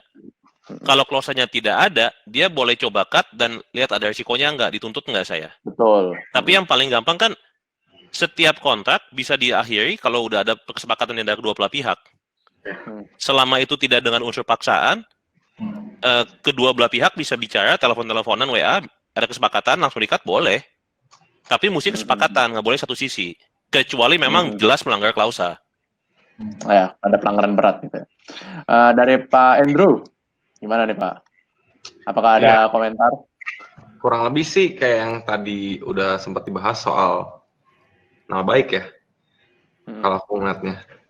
Ya, seperti yang tadi udah disinggung juga, bisa jadi case yang kemarin itu membawa dampak untuk nama baik, karena kan dia masih berseragam. Kalau dia nggak berseragam apapun, ya Ya. udah Bebas. Hmm. easy aja. Tapi kan ini balik lagi, organisasi punya cerminannya itu dari siapa? Asetnya organisasi aja dari orang-orangnya. Kalau kita ngomong yang sebenarnya brand ambassador atau enggak muka image duta dari organisasi e-sports itu siapa? Ya pemain-pemainnya. Nah, kalau pemainnya do something wrong, melakukan suatu kesalahan yang enggak deh, yang enggak lazim, ya itu kan mencoreng. Balik lagi, kalau kita ngomong gampangnya deh, perusahaan punya peraturan. Misalkan peraturannya nggak boleh di satu perusahaan saling punya hubungan cinta gitu, hubungan asmara. Ya biar apa? Biar nggak ada bla bla bla bla bla. Ini juga sama. Misalkan itu nggak, meskipun itu nggak tertulis, ya pakai ini aja sih, pakai hati nurani aja. Jangan mencemarkan nama baik ketika kita lagi kerja. Siap. Cuma yang saya sedikit bingung sih sebetulnya dalam kasus itu kebetulan kesalahan playernya di mana? Karena setahu saya bukan dia yang publish, bukan dia yang post, bukan dia yang apa. So basically itu kan personal life dia gitu. Jadi mulai nah saya paham alasannya, saya paham semua.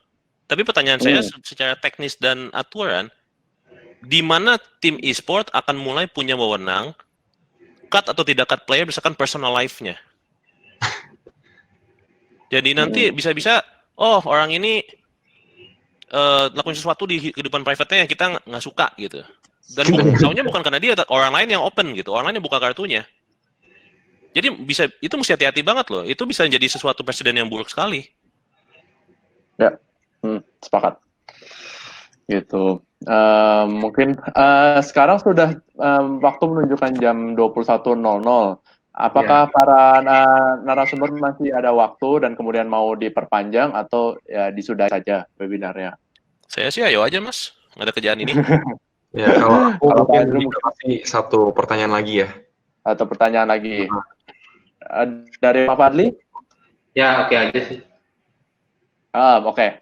Jadi satu pertanyaan lagi ya nih. Pertanyaan kalian mau milih yang mana deh? Dari narasumber sudah banyak nih. Yang seru. Transfer arti pemain, Silahkan yang mau dijawab. Banyak banget pertanyaannya dan panjang-panjang. Atau mungkin nanti bisa direkap, nanti kita coba jawab by tulisan mungkin Pak. Kalau memang dia boleh, mungkin nanti langsung menghubungi ke pihak masing-masing aja sih Pak Fadli, nanti kontak ke ini aja. Nanti kan kita juga ituin di YouTube, nanti kalau misalnya ada pertanyaan nanti disampaikan di situ aja, nanti bisa mungkin saling jawab di YouTube. Mungkin siapa? Sebetulnya ini untuk kebanyakan pertanyaan ini jawabannya sih sama sih. Kan pertanyaannya misalnya kalau ada A terjadi apakah itu melanggar kontrak? Kalau ada B terjadi apakah itu melanggar kontrak? Kalau C terjadi apakah itu melanjut? Jawabannya sih sama, tergantung apa yang ada di kontrak kesepakatan awal. Itu sebetulnya kayak gitu. Jadi apakah apa nih tadi aku lihat? Kalau udah berhenti, kalau kontraknya habis, apakah masih lanjut klausanya? Tergantung di dalam kontraknya, non compete-nya misalnya. Kalau di sini ada mungkin ini saya apa? Semuanya basically semuanya balik ke apa yang sudah disepakati di dalam kontraknya. Tapi ada yang menarik sih Pak ini untuk pertanyaan. Ada beberapa sih. Selamat malam. Saya pikir bahwa pro player atau atlet atau seseorang yang bekerja di dunia game di bawah naungan organisasi adalah wajib digaji seperti hak dan kewajiban pada materi tadi. Untuk pemain atau tim yang sedang merintis dalam keterangan belum ada sponsor dan mungkin organisasi tim belum sanggup menggaji per bulan maupun memberikan asuransi kesehatan. Bagaimana pandangan hukum pada kasus ini? Nah, mungkin landasan hukumnya nanti bakal lebih dibahas sama Pak Fadli, tapi aku mau coba bahas yang soal masalah tim belum bisa menggaji player-playernya. Karena ini erat kaitannya dengan apa? Tim komunitas. Ya. Yang dimana komunitas itu merupakan satu elemen yang paling kuat di ranah e-sports, di ranah dunia games, di ranah ya kompetitif ya. Karena kalau kita tahu nggak ada komunitasnya, ya gamenya nggak akan jalan. Betul. Mau siapa yang ramai main-mainin? Komunitas itu merupakan sebuah akarnya yang dimana pada awalnya tim ini juga sendiri semuanya berangkatnya dari komunitas. Kalau kita tarik ke belakang lagi, di tahun 2008-2009, tim komunitas itu ya semuanya tim komunitas warnet paling gampangnya. Warnet cuma apa sponsornya? Kasih billing warnet. Mungkin setuju ya, bapak-bapak yang main di zaman dulu juga pada tahu mungkin. Iya, sponsornya apa? Billing warnet. Digaji nggak playernya? Kagak. Bahkan bayangin, turnamen ada yang di Jogja. Hadiah oke lah, gede, prestisius. Tim Jakarta apa yang datang ke sana? Itu ongkosnya aja lebih gede daripada hadiahnya. Tapi pada zamannya itu, tim yang dari Jakarta berangkat nggak ke Jogja? Berangkat. Berangkat semua. Berangkat. Nah, gaji belum ada. Terus abis itu apalagi kasih asuransi kesehatan yang seperti yang dikatakan di sini. Jadi kalau kita ngomong soal pandangan hukum, nggak semuanya bisa direlate sama hukum, sama kontrak. Semuanya itu bisa berdasarkan perjanjian. Ya ibaratnya gini deh gampangnya. Sebuah usaha dagang deh. Kita mau partneran sama orang. Awal-awal kan kita coba dulu. Kita ngetes dulu nih, cocok nggak nih sama si orang ini. Kalau tiba-tiba udah gede, oh iya kayaknya udah saatnya butuh bikin PT. Akhirnya bikinlah PT. Atau nggak bikinlah CV. Nah, sama halnya seperti e-sports team. Kita bikin dari komunitas dulu. Oh, ternyata jago-jago nih tim gue. Pede nih buat ikutan turnamen. Menang. Nah, baru di situ tuh bisa kita lihat, oh iya akhirnya si orang ini kelihatan nih bertalenta. Terus abis itu bisa dikontrak. Either dikontrak sama komunitas sendiri atau enggak dikontrak sama orang lain. Kalau misalkan dikontrak sama orang lain, komunitasnya bisa ngapain? Ya bisa bilang aja udah kontrak, ntar apakah mau dibeli atau nggak pindah kontrak segala macem. Kan yang kayak gitu-gitu bisa dibahas. Jadi nggak semuanya, nggak selamanya melulu apapun yang dikerjakan di dunia ini, apalagi yang ada di tengah-tengah komunitas itu semuanya harus berlandaskan hukum. Kalau semuanya kayak gitu, buset. Itu kayaknya banyak kerjaan tuh buat teman-teman law firm, buat teman-teman notaris. Ya, selamanya lah. Siap. Ya, tapi itu balik lagi ke trust gitu. Karena kalau menyamakan e-sport yang tadi Mas Andrew bilang sama zaman sekarang susah. Kalau dulu itu turnamen di mana aja disamperin, peduli amat hadiahnya. Yang penting kompetisi, yang penting compete. Tapi ya kalau dengan contoh seperti itu ya bisa gitu, tapi balik lagi ke sejauh apa kita trust sama pihak-pihak lain. Kalau kita nggak ada apa-apa di situ yang kita masukkan yang kita rugi kalau hilang, ya udah nggak usah pakai itu tulis juga nggak apa-apa. Cuma kalau kita kasih sesuatu atau masukkan sesuatu yang itu buat kita risk gitu. Misalnya tim komunitas gitu, terus mereka mau jalan sama orang nggak bisa disupport uang, tapi dibilang nih saya pinjemin mobil saya nih buat ke Jogja. Sengaja tanda tangan apa not gitu nih mobil saya di bawah tanggung jawab kalian loh gitu. Ada perjanjian bukan berarti semua mesti hukum, bukan berarti semuanya mesti legal dengan notaris. Cuma ada suatu pada level tertentu memang perlu ada kesepakatan yang clear aja gitu, karena things happen sometimes, kita nggak bisa jamin dari awal.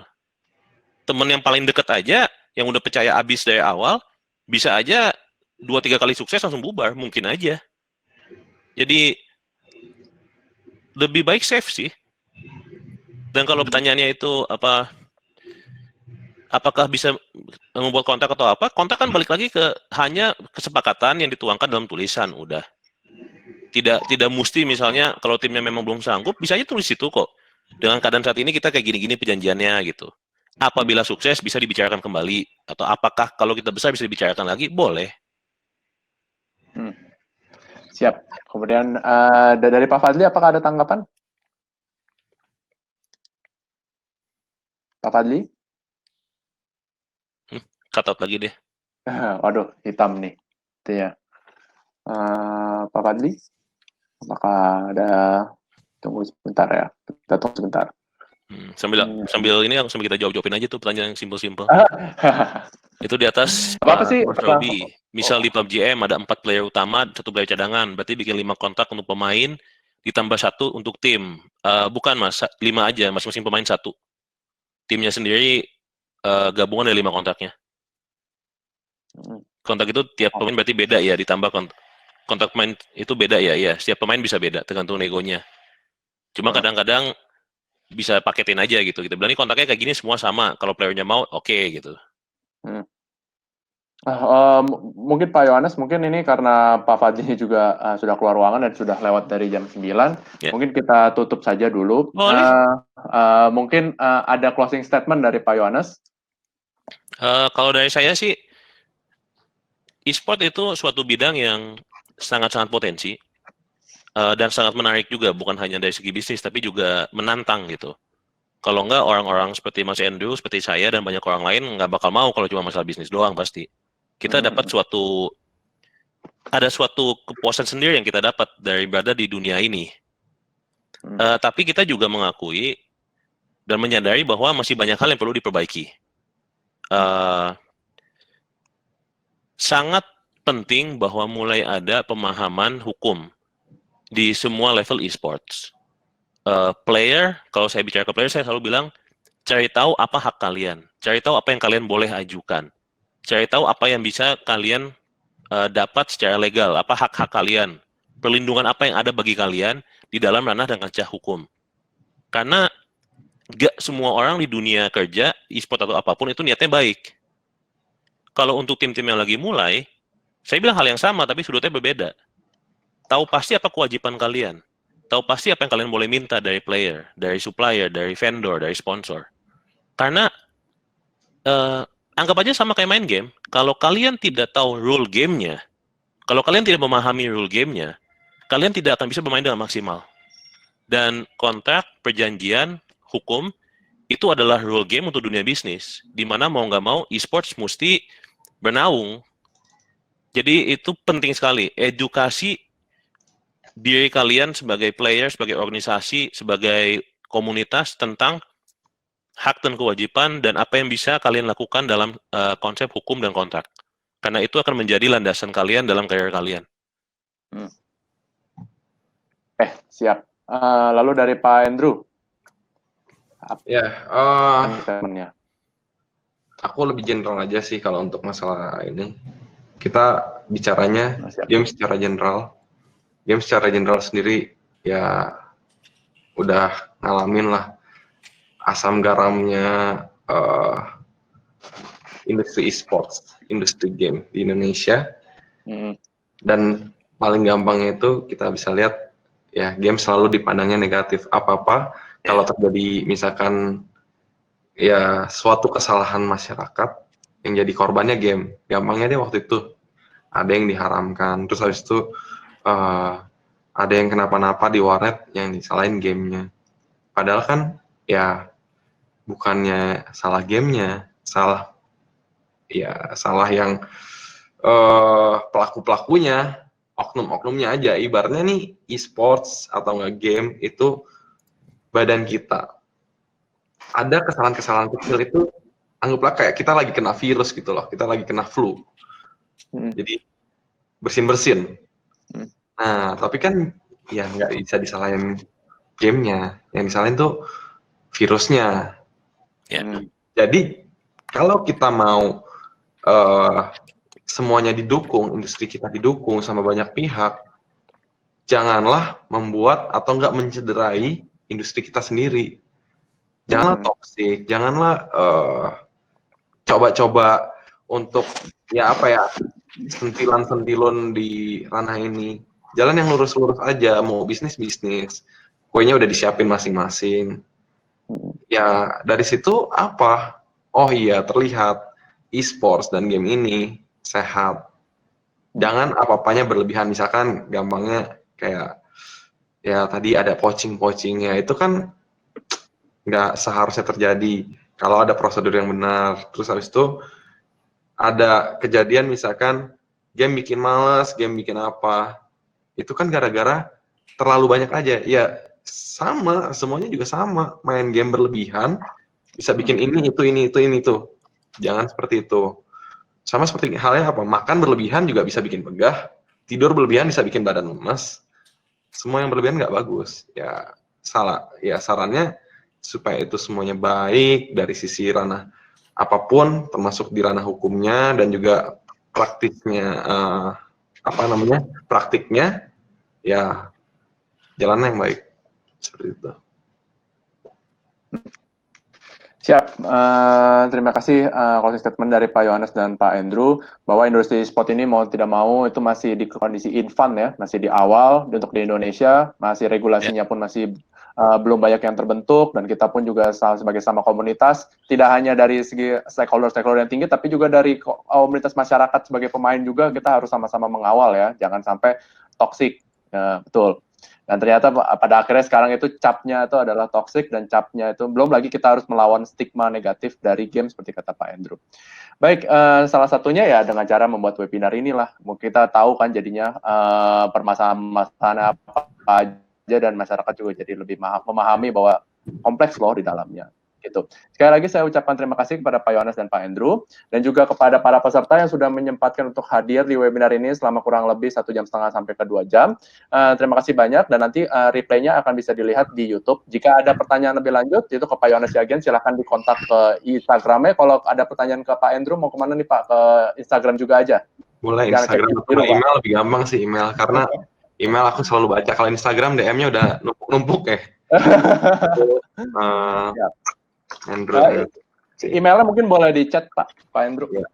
Oh siap, andrew@teamelvo.com. Baik, mohon maaf karena ada keterbatasan maka kita tidak bisa menjawab semua pertanyaan, tapi bisa langsung pertanyaannya diajukan langsung kepada para narasumber. Baik, terima kasih. Sekali lagi saya ucapkan terima kasih. Saya dari Lupol Academy mengucapkan terima kasih kepada para narasumber dan para peserta. Dan selamat malam dan mungkin sampai jumpa kita ketemu di webinar selanjutnya. Bye-bye. Selamat malam semuanya.